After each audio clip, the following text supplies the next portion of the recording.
Come to page number 15.51. Come to page number 15.51. Question number 15th. Come to page number 15.51. Question number 15. Page number 15.51. Question number 15.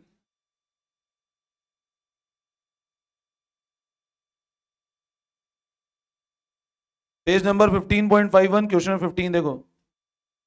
The following balances appeared in the books of Priyank Limited as on 1st April 2023. अब है ना, ये question मैं आपको ऐसा कर रहा हूं जिसमें मशीन और प्रोविजन वापस कंसेप्ट इंक्लूड है, ठीक है ना. देखो ये बैलेंसेस कौन सी तारीख के हैं, सबसे पहले देखो ये बैलेंसेस अपीयर हो रहे हैं ऑन 1st अप्रैल 2023. ध्यान से समझना, ये जो बैलेंसेस है these are balances on 1st April 2023. ठीक है, मतलब बताओ ये ओपनिंग बैलेंस है या क्लोजिंग बैलेंस है? तो ये ओपनिंग बैलेंस है. अच्छा, मैंने आप लोगों को ये चीज बताया था, जब भी मशीन अकाउंट होता है और प्रोविजन होता है, जब भी प्रोविजन फॉर डेप्रिसिएशन चलता है, इसका मतलब होता है मशीन हमेशा किस पे कैरी होता है? जब भी प्रोविजन फॉर डेप्रिसिएशन चलता है, इसका मतलब मशीन किस पे कैरी होता है? अच्छा, मशीन का बताओ हमेशा कौन सा बैलेंस होता है, डेबिट बैलेंस या क्रेडिट बैलेंस? मशीन कौन सी कैटेगरी है, मतलब इसका हमेशा कौन सा बैलेंस होगा? प्रोविजन के अंदर हमेशा कौन सा बैलेंस होता है? Credit balance. प्रोविजन में कौन सा बैलेंस होता है?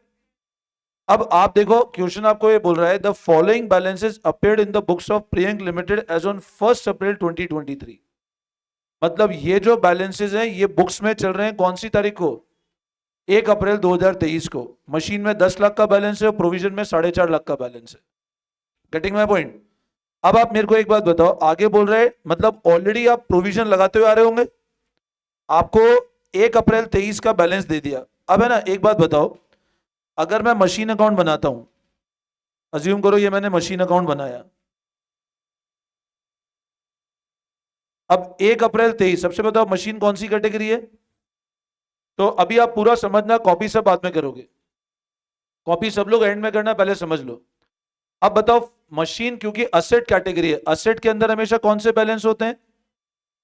और डेबिट बैलेंस होंगे, तो आप बताओ अपन कैसे लिखें, टू बैलेंस ब्रॉट डाउन की by balance brought down? To balance brought down.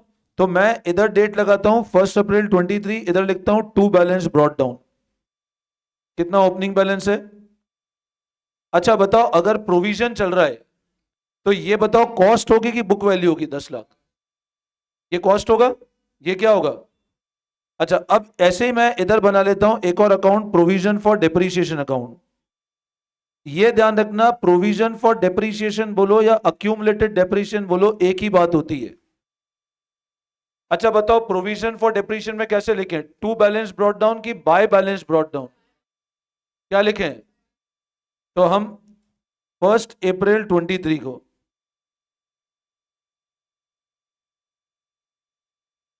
4.5 lakh रुपए. बोलो इसमें कोई डाउट? इसका मतलब ये हुआ कि ये मान लो एक असेट था मेरा जिसकी कॉस्ट कितनी थी, इसके अगेंस्ट कितना डेप्रीशिएशन चल रहा है बताओ? एग्री करें, समझ आया? एक असेट था 10 लाख का जिसके अगेंस्ट कितना डेप्रीशिएशन है, मतलब देखा जाए तो असेट की बुक वैल्यू 10, नंदनी खड़ी हो जाओ से यार, पता है? देखो ध्यान दो, अब असेट की कॉस्ट 10 लाख की है जिसके अगेंस्ट प्रोविजन कितने का है, तो मेरे को बताओ उस असेट की बुक वैल्यू कितने की हुई एक तरह से. बट फर्क सिर्फ ये है कि अपन डेप्रीशिएशन को अपन ने जो इसके पहले पढ़ा था, हम लोग कैसे करते थे, अपन इधर लिखते थे टू बैंक, इधर लिख देते थे बाय डेप्रीशिएशन. ये वाला मेथड अपन ने पहले पढ़ा था, जो मैंने आपको आज फर्स्ट और एक थर्ड वाला होमवर्क दिया वो इससे करना है आपको.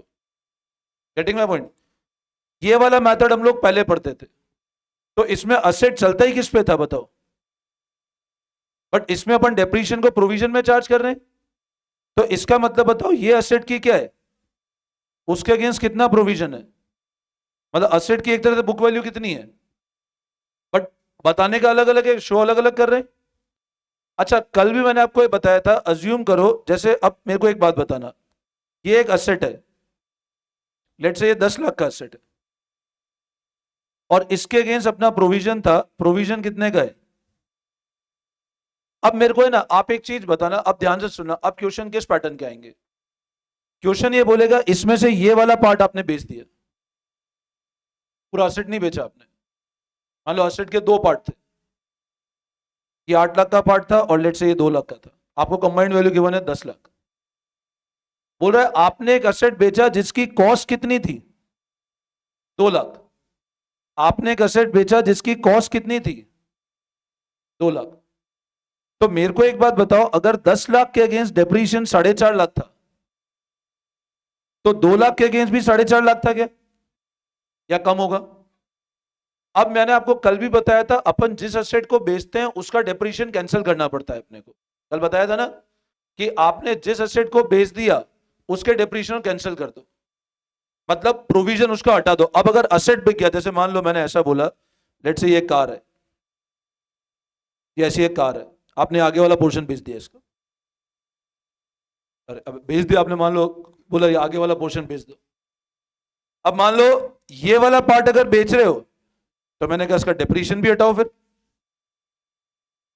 अब मेरे को ये तो पता लगाना पड़ेगा ना, अगर आगे वाले कार की पार्ट की कॉस्ट 2 लाख है, तो इस 2 लाख पे डेप्रीशिएशन कितना है, क्योंकि अगर पूरी कार की कॉस्ट कितनी थी और पूरी कार के अगेंस्ट डेप्रीशिएशन कितना है, अगर मैं सिर्फ 2 लाख का पार्ट बेच रहा हूं, तो मेरे को यह निकालना पड़ेगा ना 2 लाख पे डेप्रीशिएशन कितना है।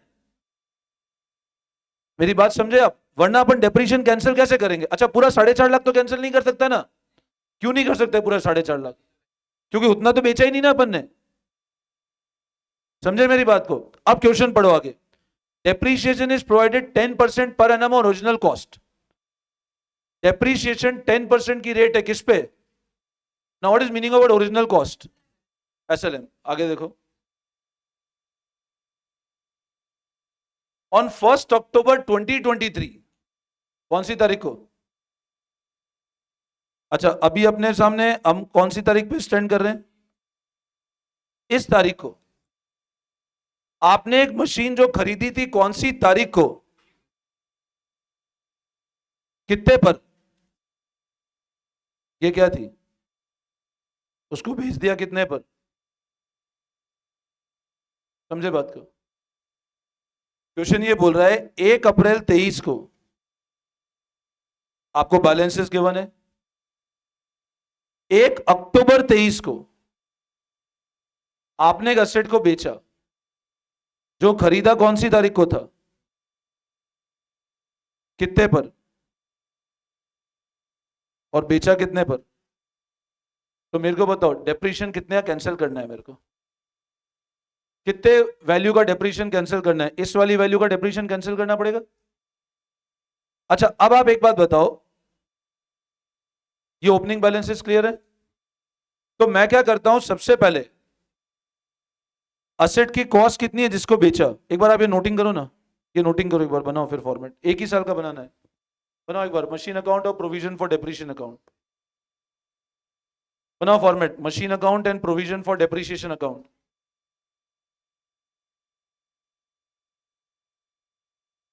प्रिपेयर करो, machine account and provision for depreciation account.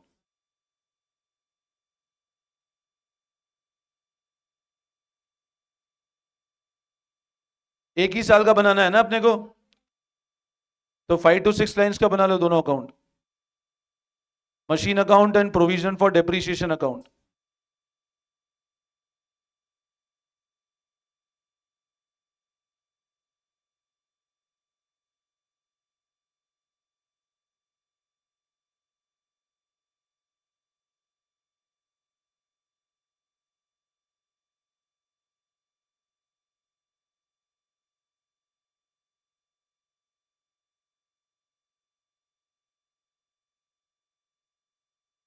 Machine account, provision for depreciation account.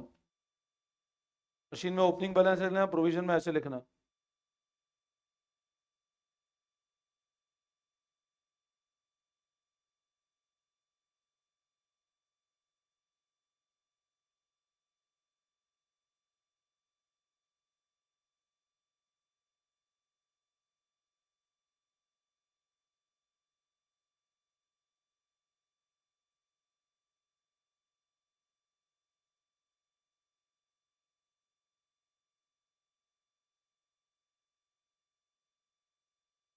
लिख लिया। To balance brought down 10 lakh, by balance brought down 4.5 lakh.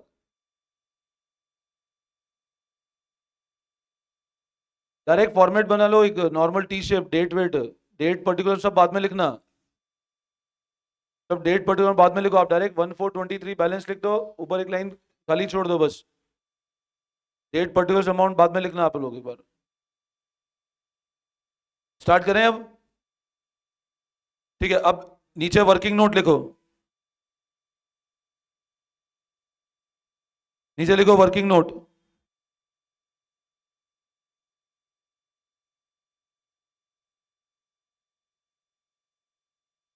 Right down working note.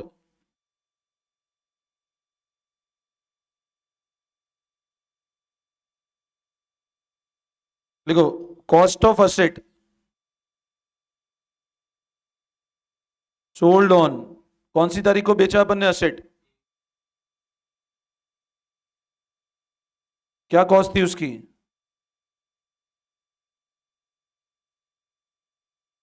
तो अब मेरे को एक बात, अब सब लोग वापस इधर ध्यान देना। हमने जो असेट को बेचा उसकी कॉस्ट 1,20 थी।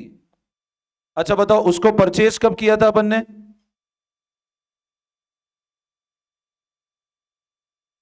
1 दिसंबर 20। और उसको बेचा कब था हमने।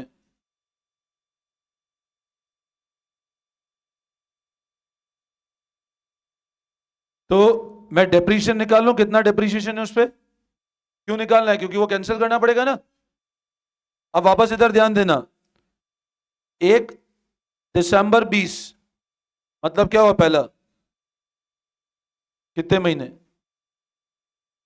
साल भर का कितना डिप्रीशिएशन होगा। 1/20 पे 10%, इस वाले पर्टिकुलर पोर्शन पे 12,000। मेरे को सिर्फ 1/20 वाले असेट का डिप्रीशिएशन निकालना है, तो कितना डिप्रीशिएशन होगा।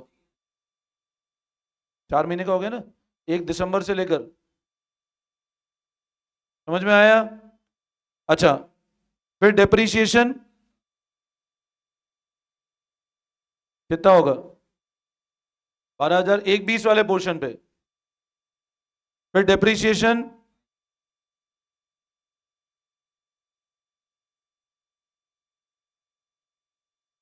बाईस 23 तो 31 मार्च 23 होगा ना। और अब अपन ने बेचा कब, तो वापस डिप्रीशिएशन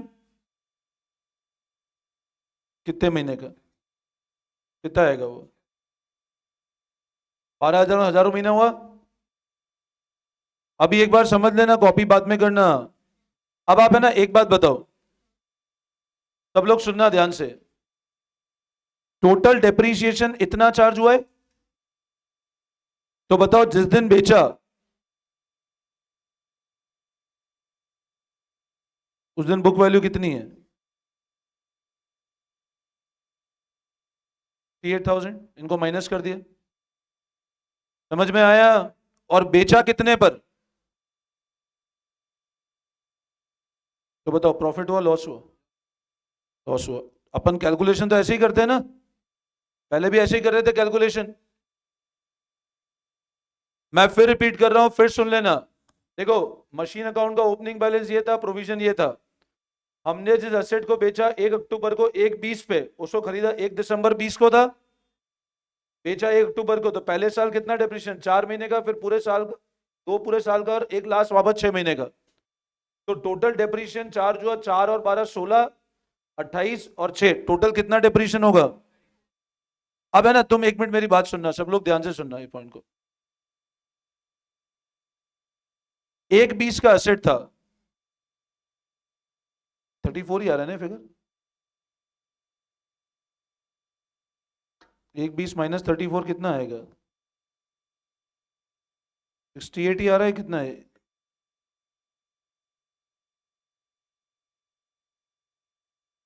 आपने 68 बोला लक्ष्य, 52।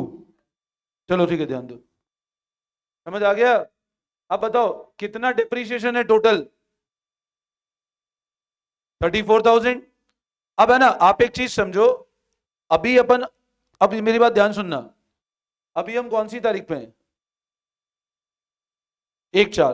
तो 1/4 तक कितना डिप्रीशिएशन लग चुका है, बताओ, ये वाला लगा नहीं लगा, ये वाला, ये वाला, ये वाला हुआ क्या? ये तो इस साल का है ना, तो कैंसिल करने के पहले इसको इंपोज तो करें हम लोग, पहले डिप्रीशिएशन लगाए तो सही। अच्छा, अगर 1 अप्रैल को ही बेच देते तो आपको ये जरूरत ही नहीं थी करने की, बट आपने बेचा 1 अक्टूबर को, तो पहले इस डिप्रीशिएशन को इंपोज तो करें। अच्छा, डिप्रीशिएशन लगाने की क्या एंट्री होगी बताओ? डेप्रीशिएशन टू मशीन नहीं, यहां पे प्रोविजन है, तो depreciation to, getting my point? अच्छा, अब अगर मैं इस 6000 वाले की एंट्री ऐसे करता हूं, डेप्रीशिएशन, ये कितने की एंट्री करी मैंने, और ये कौन सी तारीख को, तो इसकी लेजर पोस्टिंग कैसे करें? प्रोविजन के अंदर, समझे बात को? तो मैं क्या करता हूं, इधर लिख देता हूं पहले,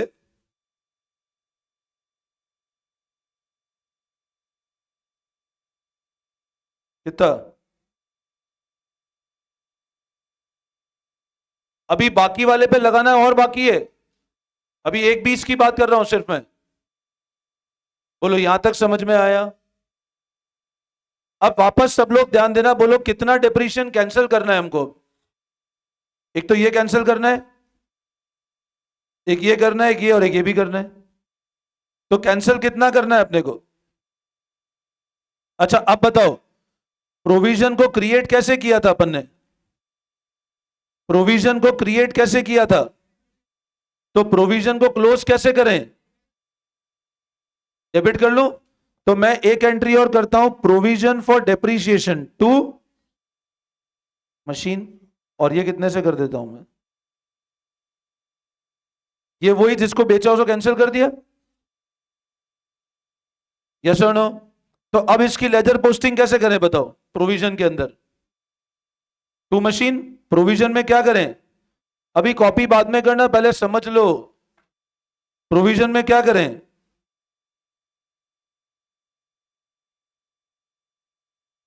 कितने रुपए से करें ये, और इसकी मशीन में कैसे पोस्टिंग करें? बाय प्रोविजन, मशीन में कैसे करें?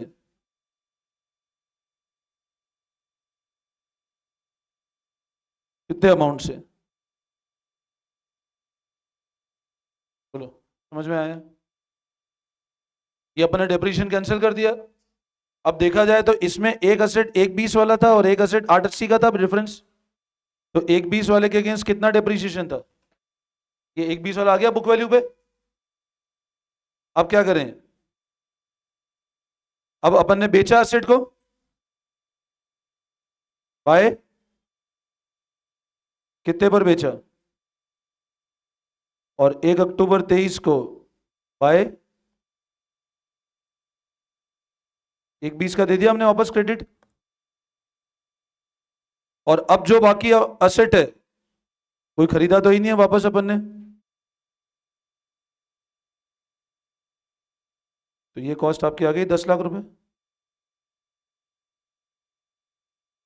बोलो यहां तक कोई डाउट? यहां तक समझाओ? बोलो, any doubt till this point? अच्छा, अब प्रोविजन क्या डायरेक्ट क्लोज कर दूं, या और डेप्रीशिएशन लगाना पड़ेगा? क्या और डेप्रीशिएशन लगेगा क्या?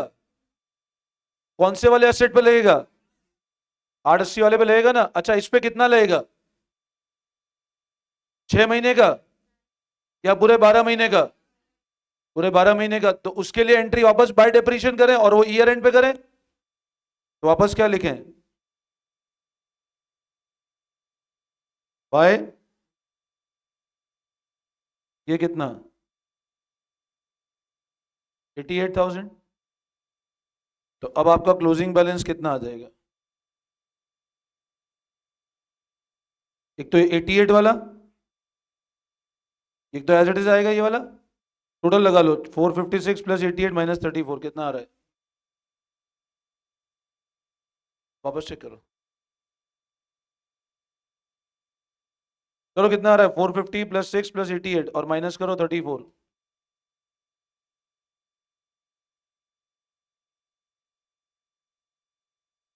-34 आएगा 5,10,000। बोलो समझ में आया? अभी अपन कल 2-3 क्वेश्चन और कर लेंगे इसको, तो प्रैक्टिस हो जाएगी आपकी। एक बार कॉपी कर लो इसको फटाफट, पहले ये वाला कॉपी करो, ये वाला कॉपी करो पहले, मशीन अकाउंट। आधों को तो कॉपी करने के मतलब नहीं, बोले कौन कॉपी करे, इतनी मेहनत भी कौन करे। वीडियो को और देखते होंगे वो, देख लिए वीडियो, यहाँ ऑफलाइन तो पढ़ते नहीं, पढ़ लिए ऑनलाइन। कॉपी तो कर लो ताकि ये तो लगे कुछ तो किया यहाँ आके। कॉपी तो बिकती भी नहीं है, बुक तो फिर भी बिक जाएगी अगले साल। हाँ कॉपी तो बेचने जाओ, बुक तो गंदी नहीं करने, लॉजिक समझ आता है कि बुक नई की नहीं रही, अच्छी रेट आएगी। हाँ कॉपी क्यों नहीं कर रहे हो, करो फटाफट कॉपी करो।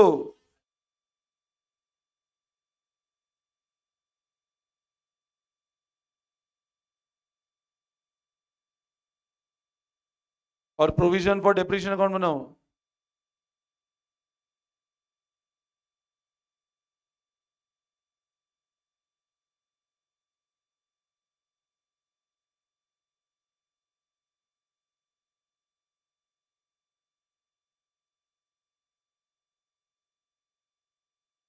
के ऊपर मशीन अकाउंट बना लिया,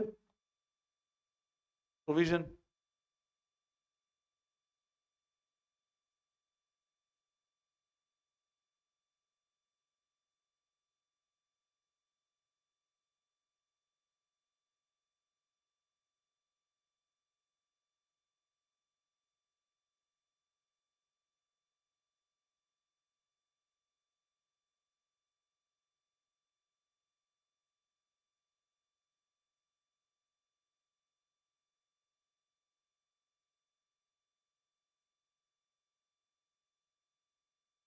प्रोविजन के बाद ये वर्किंग नोट बना लेना।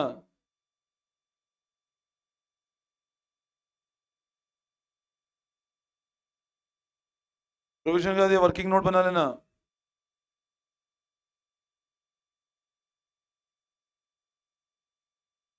फटाफट ये वर्किंग नोट बना लो।